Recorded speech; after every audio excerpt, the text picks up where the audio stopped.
약 15세기 일본에 있었던 일입니다. 무로마치 막부 8대 쇼군이었던 아사카와 오시마사라는 이 쇼군이 있었어요. 이 쇼군이 이렇게 찻잔 있잖아요. 찻잔 도자기, 너무나 귀한 찻잔 도자기를 애지중지했었어요.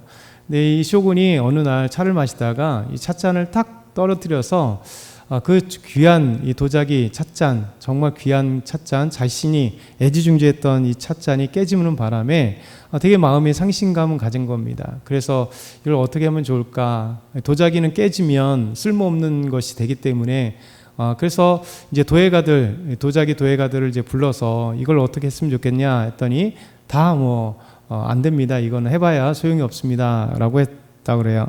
그때 이제 한 도예가가 저에게 맡겨주십시오 하고 그 깨진 찻잔 도자기를 이제 가지고 가서 한참 하다가 쇼군에게 가져왔습니다. 근데 가져왔는데 어떻게 도자기를 했냐면 찻잔 도자기 깨졌는데 그 깨진 데를 다 이제 붙이고, 그리고 놀랍게도 그냥 도자기 깨지면 붙이면 우선은 티가 나잖아요. 금이 가 있고 깨진 부분이 상처가 돼 있는데, 놀랍게도 이 도예가가 그 깨져서 붙인 그 부분들, 깨진 그 금이 난 부분들을 금으로 다 금박으로 입혀버린 겁니다.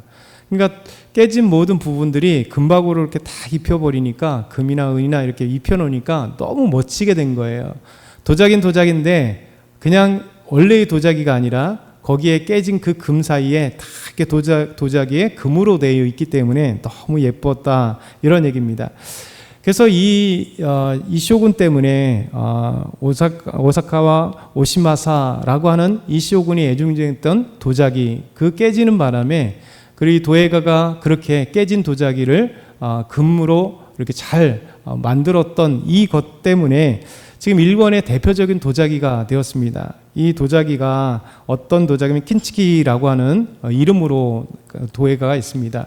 그러니까 여러분들도 한번 찾아보면 킨치기라는 도자기, 이 공예법이 그 15세기 이때 만들어진 것으로 되어 있습니다.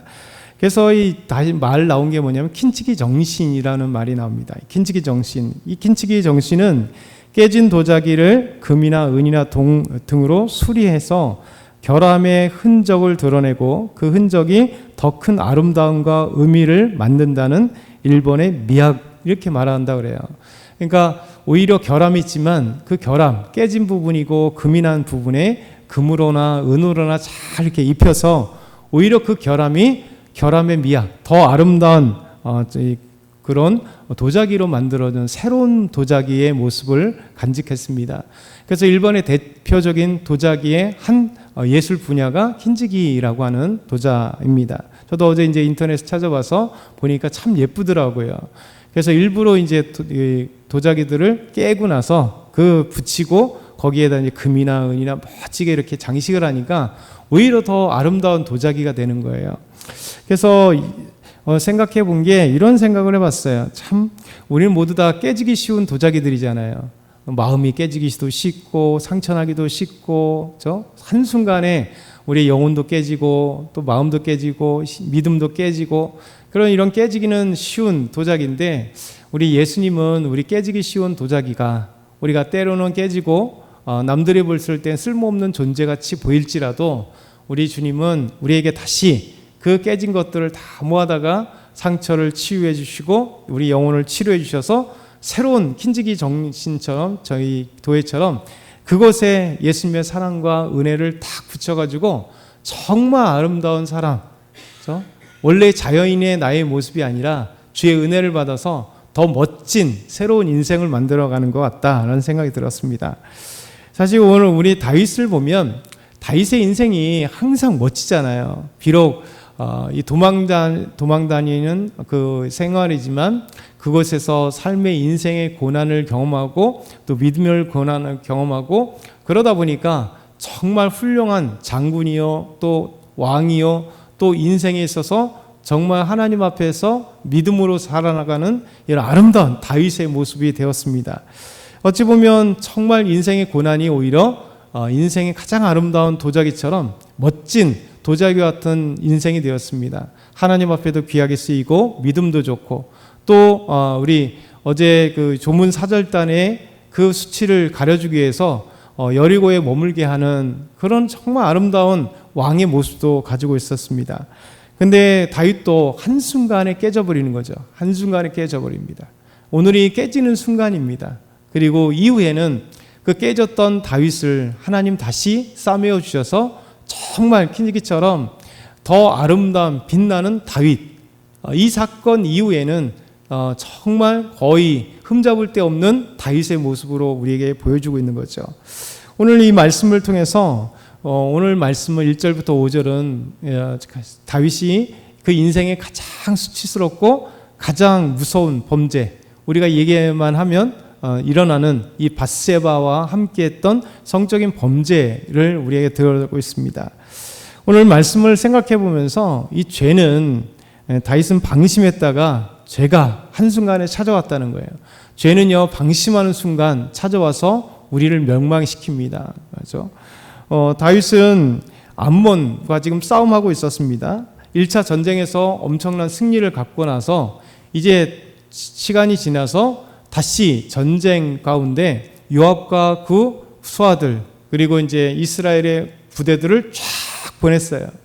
그리고 나서 다윗은 당연히 왕이니까 전쟁에 참여할 수도 있지만 또 왕궁에 있었던 사실입니다.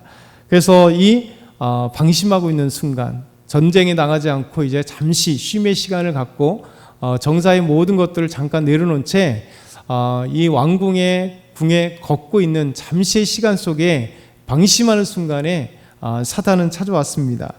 그리고 2절 보면 우리가 같이 한번 읽어볼까요? 2절 저녁 때 다윗이 그의 침상에서 일어나 왕궁 옥상에서 거닐다가 그곳에서 보니 한 여인이 목욕을 하는데 심히 아름다워 보이는지라. 다윗은 잠시 영적인 무장해제 또 마음의 무장해제를 갖고 있었습니다. 아무도 없었어요. 그렇죠? 자신을 지켜줄 만한 그 어떤 것도 잠시 내려놨었습니다.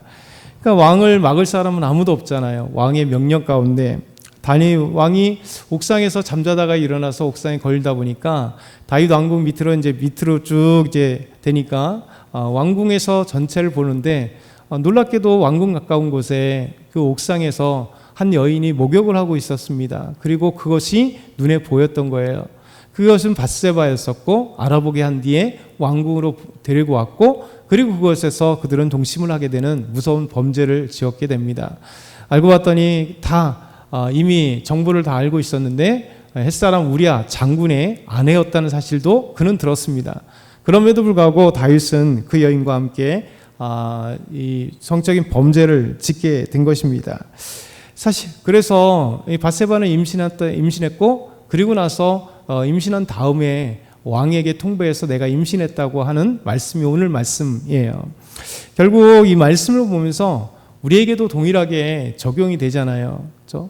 우리 킨치키 얘기를 했지만 모든 사람들은 깨지기 쉬운 도자기와 같습니다. 겉으로 보기에는 너무 아름답지만 겉으로 보기에는 정말 권력 있는 자, 뭐 대통령이든 장관이든 국회의원이든 아니면 힘을 가지고 있던 어떤 권력자든 아니면 대기업을 갖고 있는 그 엄청난 회장이든 상관없이 겉보기에는 다 우리가 부러워할 만한 권력과 힘과 돈과 그리고 어떤 데 건강도 갖고 있는 것 같지만 사람들은 도자기 같아요.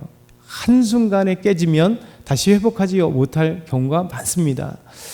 이 다윗도 너무 멋진 훈련된 도자기였으니 그런데 이 도자기가 한순간에 깨져버린 거예요. 방심하는 순간 죄는 찾아오고 그 죄가 찾아올 때 다윗은 무너졌습니다. 우리에게도 오늘도 다윗처럼 무장해제가 될 때가 있습니다. 그래서 우리가 영적 무장이 이렇게 해제되는 순간, 마음을 놓는 순간, 죄는 우리에게 옆에 있다가 딱 찾아와요. 그래서 우리를 완전히 아름다운 믿음의 도자기가 깨져버리게, 영적인 도자기가 깨져버리게 만드는 것이죠.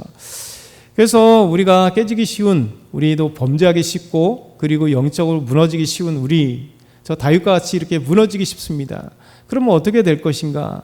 다윗은 방심하고 있을 때, 마음을 놓고 있을 때, 죄가 찾아왔을 때 다윗은 노라고 할 수 없었어요. 그리고 하지 않았습니다. 우리가 다윗에게 죄가 찾아오고 유혹이 많습니다. 수많은 유혹들이 있을 거잖아요. 근데 거기 있을 때 우리가 이 죄의 유혹에 넘어가지 않으려면 뭐냐면 나 자신을 인정해야 돼요. 나도 깨지기 쉬운 그런 그릇이다. 나도 얼마든지 넘어가고 돼서 죄에 빠질 수 있는 연약한 존재다. 그러면 어떻게 됩니까? 하나님을 신뢰하는 거예요.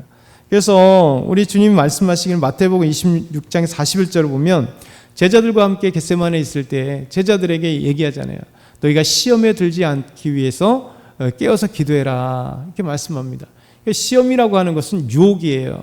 템테이션입니다. 유혹이 너희들이 받지 않도록, 죄의 유혹에 받지 않도록 너희들 깨어 있어라 이렇게 말씀하는 거죠. 근데 그들은 깨어 있어 기도하지 않았습니다. 그래서 결국 예수님이 잡혀갈 때 그들은 갑자기 베드로는 칼을 끌고 말고를 귀에 자르고 혈기가 나고 그 다음에 이 무력으로 대항하려고 했지만 결국 무력에도 진압당하고 그리고 예수님을 3번씩이나 부인하게 되는, 다른 제자들은 다 예수님을 또 떠나 도망가고 되는 이런 죄의 유혹에 넘어지게 된 거예요. 결국 예수님 말씀하십니다. 우리가 시험에 들지 않도록 하기 위해서는 깨어 기도해야 된다.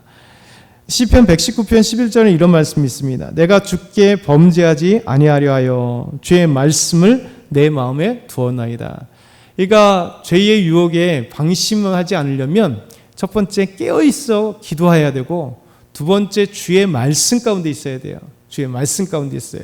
세 번째는 고린도전서 6장 18절을 보면 음행을 피하라. 사람이 범하는 죄마다 몸 밖에 있거니와 음행하는 자는 자기 몸의 죄를 범하느니라. 이게 고린도 교회가 음행 문제 때문에 되게 힘들었거든요. 그때 사도 바울은 고린도 교회에 편지하기를 고린도전서 6장 18절에 너희가 음행 때문에 왜 그러냐? 음행을 피하라. 그러니까 우리는 이것이 하나님이 우리에게 주신 많은 답 중에 가장 근본적인 거예요. 우리가 기도해야 되고요. 말씀 안에 있어야 되고, 그리고 피하는 거예요. 대항해서 싸우려고 하는 사람도 있겠지만 여러분 죄의 유혹은 피하는 게 제일 빠릅니다. 그래서 피해서 죄의 유혹 가운데 승리하면, 이 다윗도 사실 딱 들어왔으면 유혹은 누구나 당하죠. 눈에 들어온 걸 어떻게 해요? 그럼 그냥 피하면 되는 겁니다. 피하면 되는 겁니다. 그리고 하나님 앞에 기도하면 되는 것이고, 그리고 주의 말씀 가운데 다시 잡아야 돼요. 하나님, 제가 유혹받습니다. 제 마음이 왜 이렇습니까? 하나님, 저를 잡아주십시오 하고, 그리고 피하고 다른 것에 매진하면 될 것입니다. 그러면 금방 지나가겠죠. 그런데 다윗은 보는 대로 피하지도 않았고 기도하지도 않았고 정말 그 자신을 막 다잡으려고 애쓰지도 않았다는 거예요. 저와 여러분도 오늘도 이 말씀을 기억하면서 우리가 주의 은혜 가운데 어떤 유혹이 올지라도, 우리는 수없이 유혹이 오지만 우리 마음을 다잡아서 기도하고 영적으로 다잡아서 승리하는 저와 여러분 다 되길 소망합니다.